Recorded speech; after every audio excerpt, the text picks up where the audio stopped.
Hello, this is Margaret Teskey, Program Specialist for CASAS. Here today to talk to you about working with TE, TOPSpro Enterprise, and California EL Civics. It's part of our EL Civics conferences throughout this year and all virtual. All right, so welcome. We're going to talk today about how to ensure that your TOPSpro TE software is accurately reflecting your agency's EL Civics funding.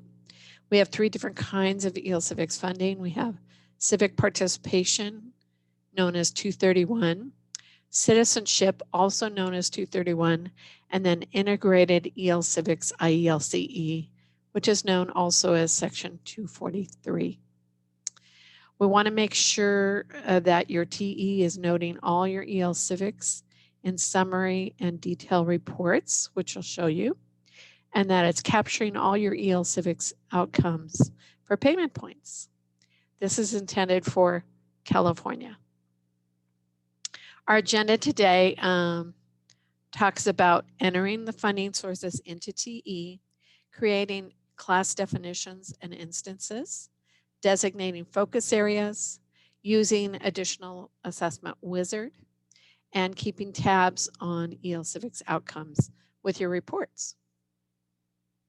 So let's get into it. We're going to start with class setup of TE. This may be a refresher for some of you, hopefully. But if you're new to EL Civics, it's important to remember all these steps, okay? First of all, as I just mentioned, we have some different EL Civics funding sources, and you're going to have to put those into your TE to make sure that your classes are correctly set up. So in TE, you're going to click on organization, agencies, and you're going to double click on your agency's name to open up the records. And click on the program years. For this year, it would be not 1920, but 2021. And then you're going to edit and note the funding sources, checking all the boxes that apply. So you see here we have checking 231, which is regular EL Civic, regular EL Civics. 225 is actually for prisons or jails, corrections, excuse me. So you want to start there. And you can click on EL Civic, Civic Participation, Citizenship, or 231 IELCE, in addition to your ABE, Family Literacy, if you'd like. Although, why are those checked? Those? Because 231. Anything 231 you can check as well if you have 231 funding. Most agencies do. Some have citizenship, some have 243, not all. So beware of those. If you have a question about those, just ask your program specialist. We're happy to help you. When you want to, when you've got your agency set up, then you've got to go into classes and define your classes. And you do that by going into organization, classes, definitions. Then you're going to click on new, select a site, selecting a site, and then entering the class information. Class ID and class description are important. So you're going to have to put in class ID, and a little short description is fine. And then you're going to click save.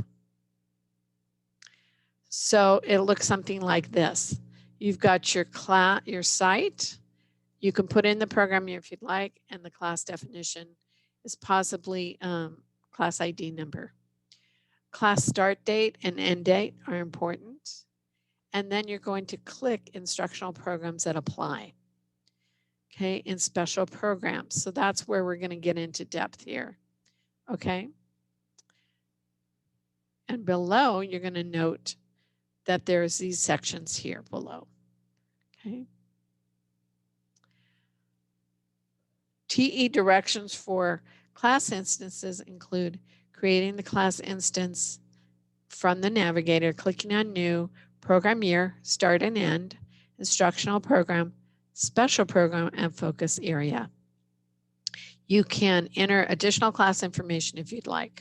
So going back, you'll see that you can enter extra information here, like in transitions, if you'd like, but not necessary. Okay, designations within the classes, well, it really depends. You've got this big flow chart. Thankfully, Martha Perez put this together for us at Tech Support. We've got EL Civics in general, can be divided into 231. That's only civic participation, or 231 and 243. 243 is the IELCE. So we've got 243 without IET, without training, or with training. So some students take a 243 co-op, but they're not yet in the training. Some students take a 243 co-op with their training. So this is the expected version, but sometimes this happens because students optionally get into the training. Okay, so if you do 231 just regular, you would check the focus area civic participation. If you do it without IET, you just simply do IELCE. If you do it with training, there's some other options. We have co-teaching, alternate teaching, and collaboration. We're going to get into those in a little while, but this slide may be very helpful to you in the future. Okay, let's look at 231 civic participation. This is for all your ESL classes that are implementing EL Civics. Right now, it does not include ABE or high school diploma, just ESL. Okay, you would assign one of the focus areas that your agency is funded on based on these three. So regular civic participation, citizenship preparation for like a citizenship class, government and history class, that kind of thing. And then the 243 is special for IELCE. Okay. So for 231, EL Civics, civic participation, and or citizenship prep, you would check, make sure that you select the focus area and mark it, make sure it's marked as ESL, instructional program. Okay. For 243, you've got some different choices. So first of all, you mark it 243. There are other selections though, so we need to get into depth on those.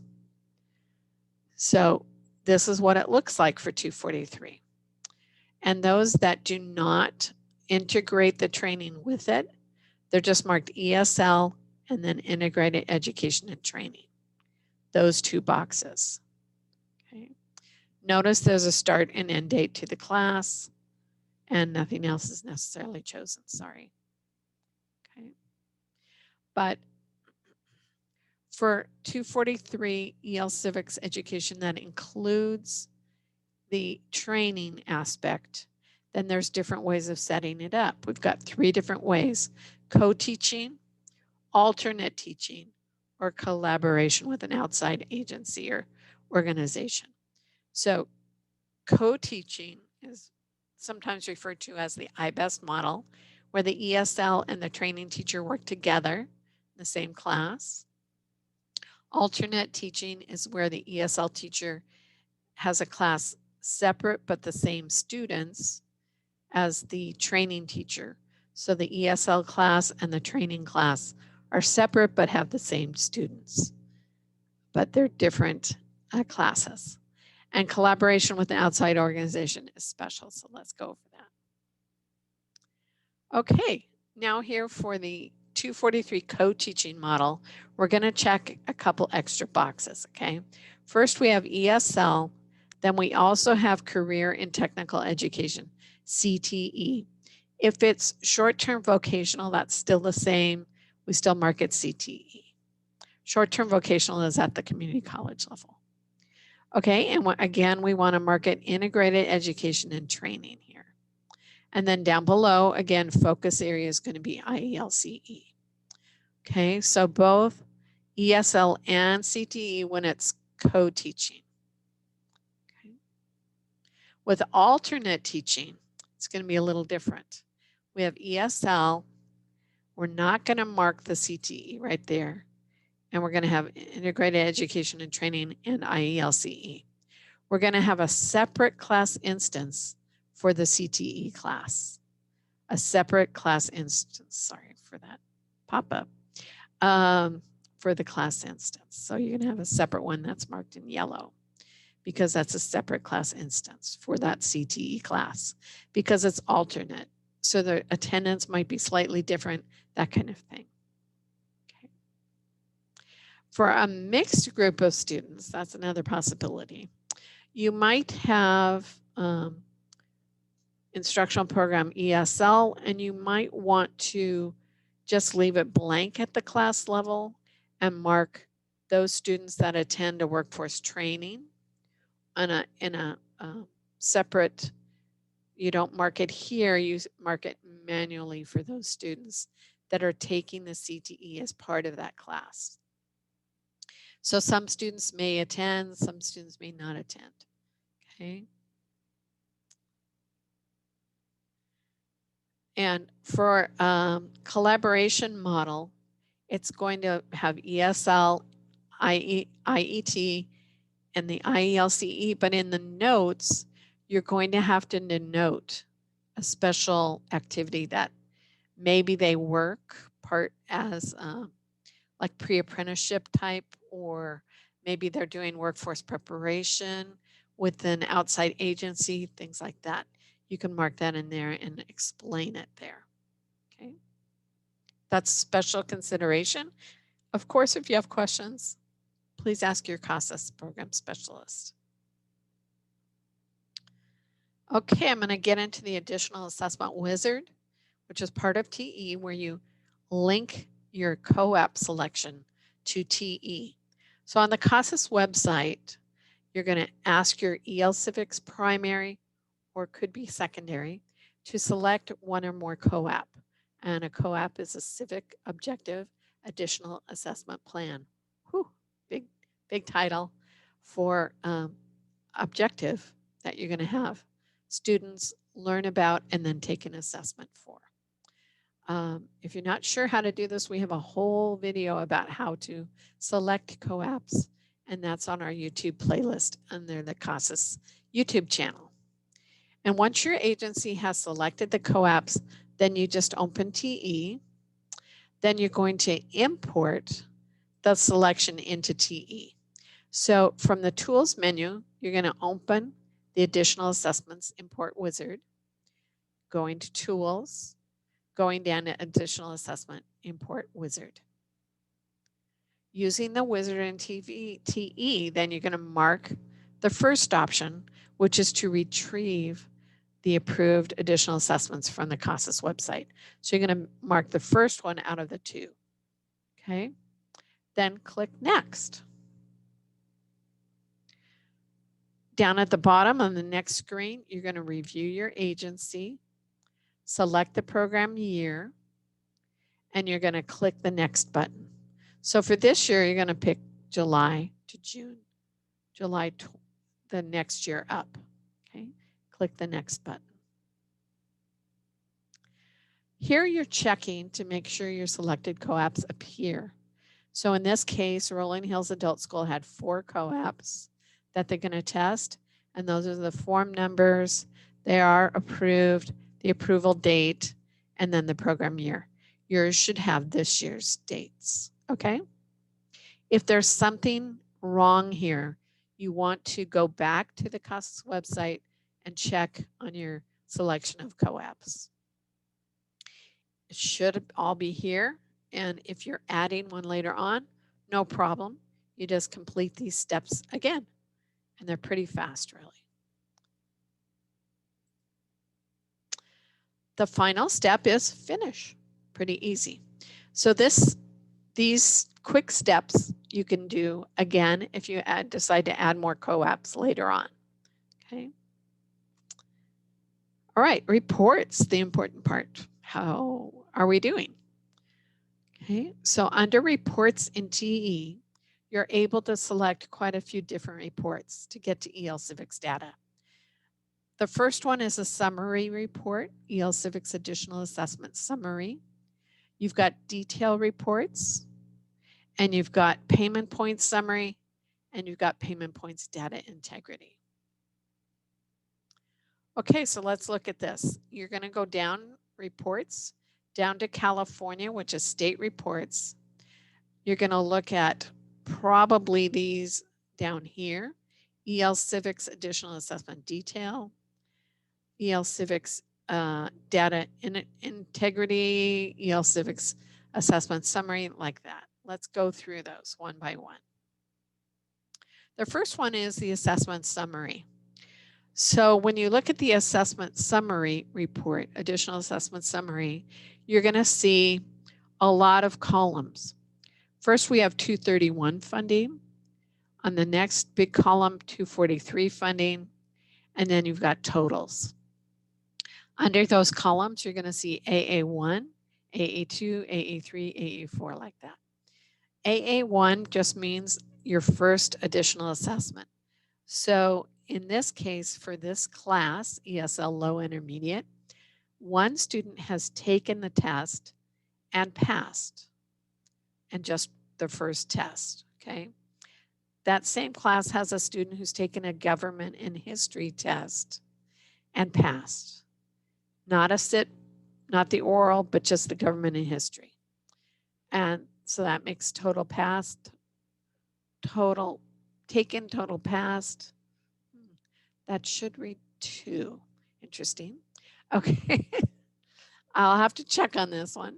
Down here under ESL High Beginning, this student actually took a 243 funded co-op and took it and passed and has funding there earned of 1. Okay. And again, I'm going to have to check on these. Another way to check on these is through the detail report. So let's look at that. So the EL Civics Assessment Detail Report, it's listed by last name of the student. So all the students that have ever taken any EL Civics will be listed here with their number. And what's nice about this is it tells you exactly which EL Civics objective they took and whether they passed. So a T is taken, a P is passed. And for pass, they put a yes there. So you'll see Shavrik actually took one but did not pass. The drop code is that they dropped out. So they don't have a pre and post test. With the EL Civics, you need a pre and post CASAS test in order to count. So that's marked out because of that. It was taken, but was not given any kind of earned payment point. PP is payment point. However, Karina has taken 2 231 EL Civics and passed both. And she's taken 3 243 funded EL Civics and passed all 3. There's a cross out here for 04 for 46, 47, sorry. And 47 is repeated, that's why. It will count it where it should count it basically. So it depends on the class it was taken in, how it's going to be counted. You can check on that by drilling down if you'd like for the student, or you can drill down in any of these categories, like payment points category. Okay, she did very well and got 5 payment points. Excellent. Okay, so you see this detail report is very helpful. Okay, it's maybe crossed out because they had lack of attendance. Maybe they have no paired scores, or an EL Civics cannot count for both 231 and 243. Sorry, just one or the other. Okay, so let's look at the next one. The next one is a new kind of report called the Immigrant Integration Indicators Report, I3. It's again listed by last name. And this one indicates which categories were studied and passed. This is part of the legislation for our state, an assembly bill, and they want immigrants to integrate into society.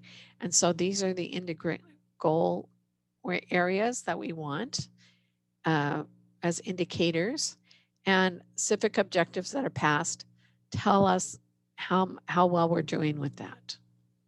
So you can see a lot of them are, are in education and career, but also digital literacy. That's very big this year because of COVID and the online learning.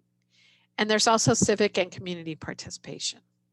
And there's other categories. I believe there's 7 or 8 categories. So those are interesting to find. And that relates to CAPE as well, CAPE funding.